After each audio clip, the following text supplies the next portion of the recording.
So it's a cold day in December. And they're going to turn the heaters on in this garage. But for now, I wish you all a Merry Christmas. Oh yes, that word you're not supposed to say anymore. I don't care.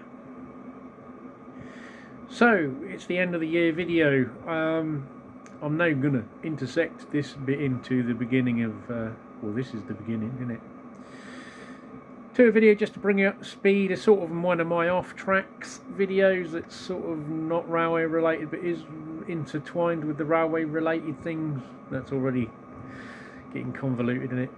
So thanks to all the new subscribers. This is sort of to try and bring you up to speed if you're not familiar with everything that goes on in the channel, like this weird and wonderful garage that I'm now in.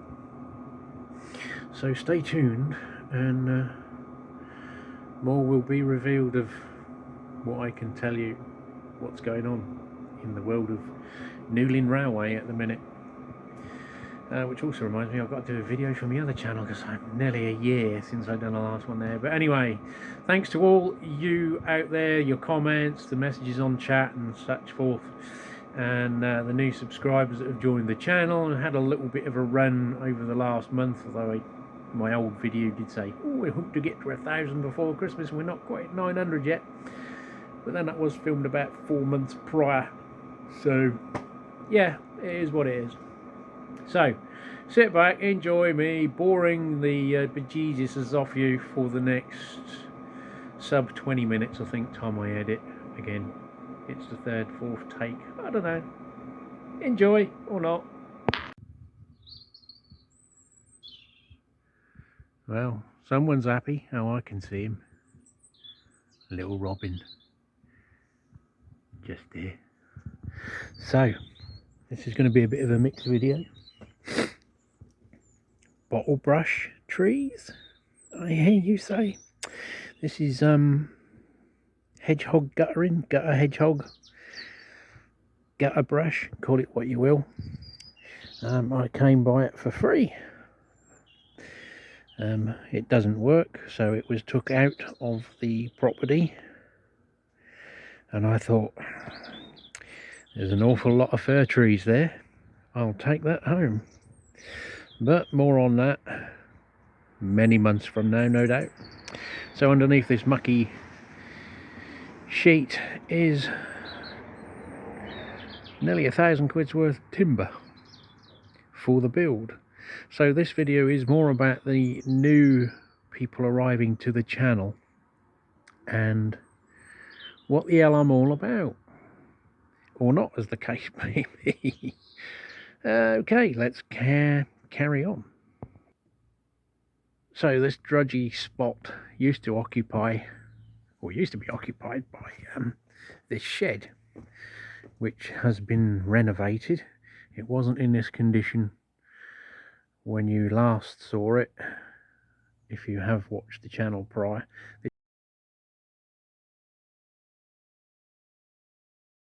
This used to house my railway in it. It's 10 foot by, I think, just under 8 foot. It's now full of tools and stuff because it's too small for my plans. So when I returned back to the hobby and realised I needed something to run, test and try various bits of equipment and trains on, I dug this out, which is my son's old railway layout I made for him years ago, and it was basically shoved in a shed by the wall.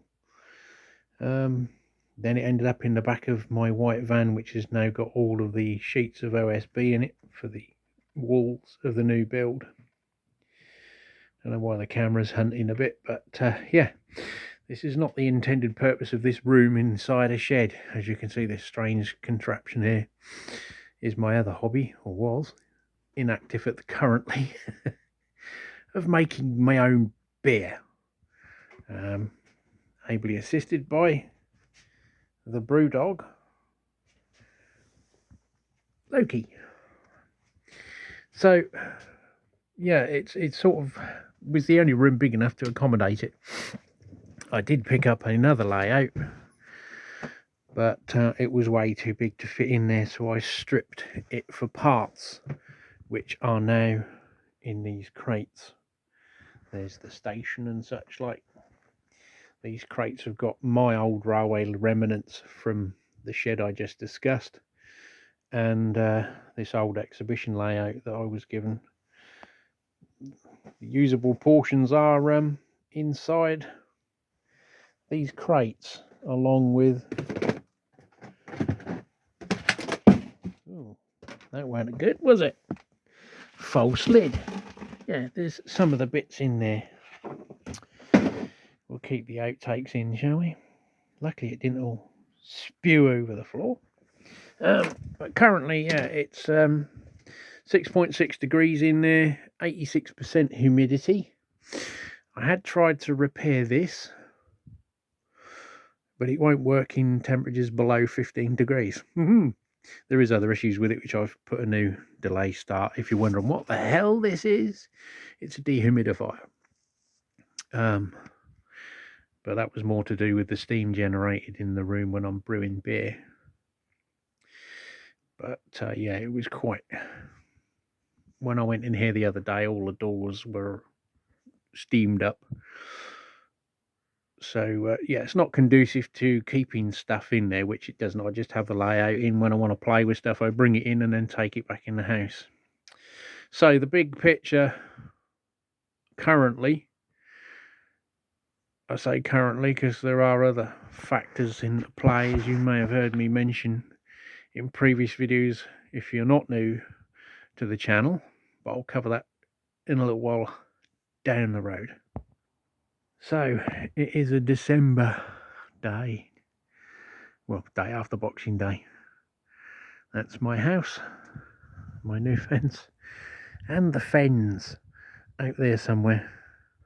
So for those that don't know, there is a sewer pipe that runs from that window all the way down here to my septic system.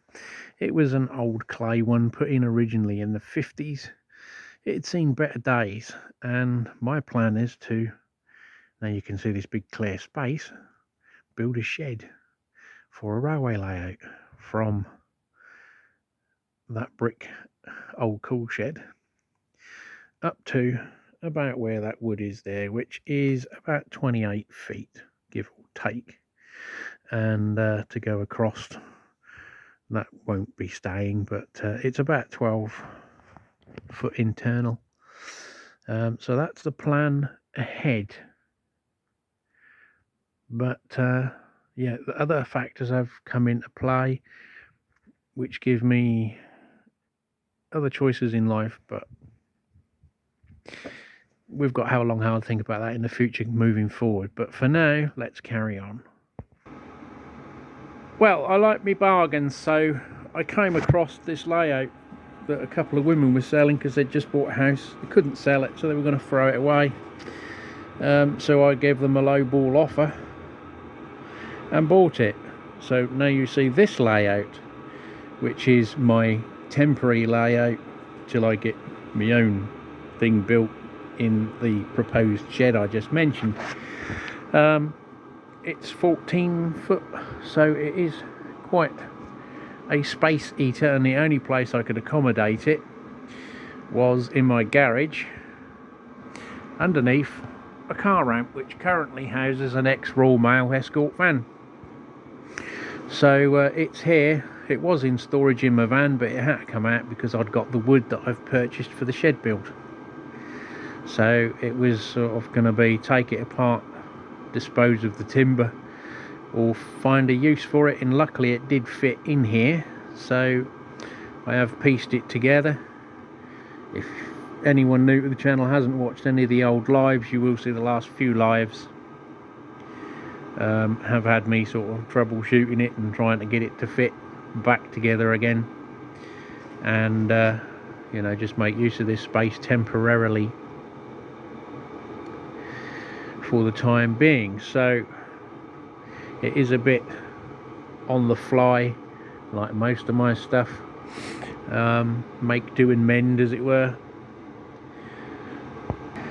So this is why you don't see me running a lot and playing trains, because it's bloody cold. Currently, as I just filmed outside, it's 3 degrees above freezing. In here, well, that last shed was 6.6, so I should imagine it's around 5 in here. If you can hear that noise, I've got one of those Chinese diesel heaters running underneath there, which has raised the temperature slightly. Obviously, in a big garage like this, it's like throwing a sausage down the M25. But it does help a little bit, and I do have a workshop heater to boost the temperature up prior, but it's so noisy you can't obviously run it while you're in here. So I might have done, or I'm about to do a live prior to chopping this video about on the phone. So I'll just turn that down. Well, I don't know how much more capacity I've got left on my phone for recording. Maybe that's not a bad thing, because the last two have gone on too long. I did get a bit emotional because of what I've got to discuss, or not, but it's only to put people in the picture. Obviously, if you're new to this channel, it probably won't matter, but yeah, bringing up to date with what's going on, and I have hinted to in previous videos, knowing that things weren't going to go well for me dad, what was going to happen in my life in the future with the various curveballs and spanners that are going to go in the works. So the end of the year hasn't been great. As some of you know, my Jack Russell Badger died in middle of November. He's the one that you usually see in the videos. It was a sudden thing. It was tougher than they normally are, because I've had him since day one, because we had his mum and dad, so I was literally the midwife with him. So I have sort of had him from day one. And his brother, we also have the smaller Jack Russell, doesn't usually appear because he's a bit of a tiny Tim, which is what his name is, Tim. He keeled over on Christmas Day when we were opening the presents. He was just enjoying the fire, getting a bit of free warmth, came across the room and keeled over. So whether he had a heart attack, seizure, stroke, I don't know, but he's still out of sorts. So whether he's now on that slippery slope, because he's a similar age to his mum when she went downhill beginning or end of last year. Sometime, I think she was a year older, she was 13.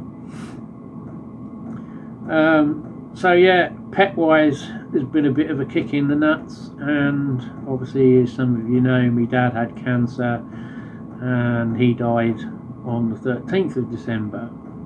So we've got the funeral next week, I think it's next week or the weekend.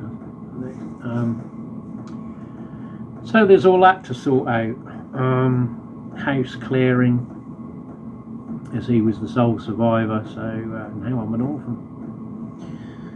So we've got all that to sort out. Moving stuff, trying to get rid of stuff, give it away on Free Cycle Freegal, his old gardening bits and pieces, and furniture and whatnot to sort out. Obviously all the legals, the house is, you know, got to be sold. So there's all that to deal with, which again, as I sort of hinted to on my build videos, or prospective builders, to what happens, which can potentially affect the direction at which I look at going with regards to building a shed here or selling the house and moving somewhere else. Obviously with the half the value of the house, whatever that's going to be worth, could afford us the opportunity to move to another property. But what we want and what we could afford, would it be of any benefit? Obviously, you know, some of you know, my wife's disabled, she can't self-mobilise, she's wheelchair bound, chair bound. I have a condition that may put me in a wheelchair in the future, so the most practical solution would be a bungalow. but again, you'd have to have it adapted, doors widening. I mean, the last job they done here when we had conversion was ridiculously expensive. It was over £16,000, and all they done was put 2 doors in and a concrete ramp. And I think if it goes over a certain amount of money, you have the grant money tied to your deeds. So if you sell it within a given period of time, you have to pay some or all of the money back for the grant. So there's that to consider. Do we move house? Would we even find something within our budget that, you know, obviously ticks enough boxes to make a move worthwhile, which I doubt, to be honest with you. This house needs a lot of things doing to it, nothing structurally major, but obviously gardening and sorting out. I worked a lot of hours, long hours, and I'm not a green-fingered person. So yeah, there's this, that's an option on the table, or obviously doing something with the house with regards to an extension, extra room, bathroom. Being an older house, it hasn't got an upstairs bathroom. So there's all that to sort of put on the plate, as well as sort of dealing with other things. Many decisions could be made, or can be made in the future, as to what we do. Do we stay here? Do we move? Do we extend? We don't need to extend, but it'd be just nice to have something bricks and mortar rather than wood and cladding, and the odd time the bloody roof leaks. And you know, it would put value on the house, but I'm acutely aware that you don't want to spend more on the extension than it puts on the value of your house. That in its own right wouldn't necessarily affect me building my shed part, you know, just sort of a bit of site management. If we stay, then my plans don't really get affected. It might help because some of the work I need doing could be integrated into the jobs, but again, that would be pushing down another year. We could be a year sorting out all the legals, so we're going in end of 25 into 26 before I even say, oh yes, let's build an extension. I mean, having said that, if I know we're staying, I'll have already commenced the build. But obviously short term, we've got this in this room, which hopefully will stay. It's just obviously I've got other things over the priority of sitting down in a very cold garage playing trains and doing lives and videos and stuff. There's bigger things going on. Worst case scenario, because I've got to clear my dad's house out, is where do I put it all? We can move some stuff out. The garage has got a lot of stuff in it, which I'm now working my way through. My van runs out of MOT end of the month, and it needs work doing on it that's not really the sort of work I want to be doing in the middle of winter, because it requires paint and stuff. This is going well off track now, but yeah, there's sort of always a bloody spanner. So worst case scenario, I'm going to have to take this to bits to store all my dad's stuff in here until we sell it, which would obviously push through to the spring summer anyway, when I'm hoping to make a start on the shed, should we stay here. Conversely, I also need to be working on the van for the jobs that do need doing it in the better weather. So I've got to find transport in a month. So obviously I've got a funeral to go to, and I need a car short term while the van's off the road, because that's obviously adapted for wheelchair use. So it's yet more grief to try and, you know, and I hate being down on the wire, being pushed in a corner to make a decision on, you know, now it's got to the point where I'm just going to have to buy a vehicle and pay more money for a crap car than I wanted. I've already just looked at a Fix It Again Tomorrow Fiat, and I asked the question, the woman's give up driving to real health. I said, okay, service history, cam belt, water pump. Ooh. Well, it hasn't been serviced this year because she hasn't used it. It was 15 years old. You're supposed to put a cam belt every 5 years, so that would mean it's due a cam belt, water pump, and that means 400 or 500 quid's worth of garage work. I now want to negotiate a different price than what you're asking for the car, and they're like, oh well, you know, I'm like, walk away next please, you know. So yeah, we're going well off track here. But these are all the sort of daily problems, the weekly, monthly, yearly problems. So ultimately, I don't know. Do we stay? Do we go? Do I wait until we move somewhere else? I don't want to. We are happy here, I guess. It's not ideal being a house. I honestly don't know. There are many questions. And the immediate ones are more prioritising and worrying about selling the house yet, you know, and building. So, as you know, things are still on course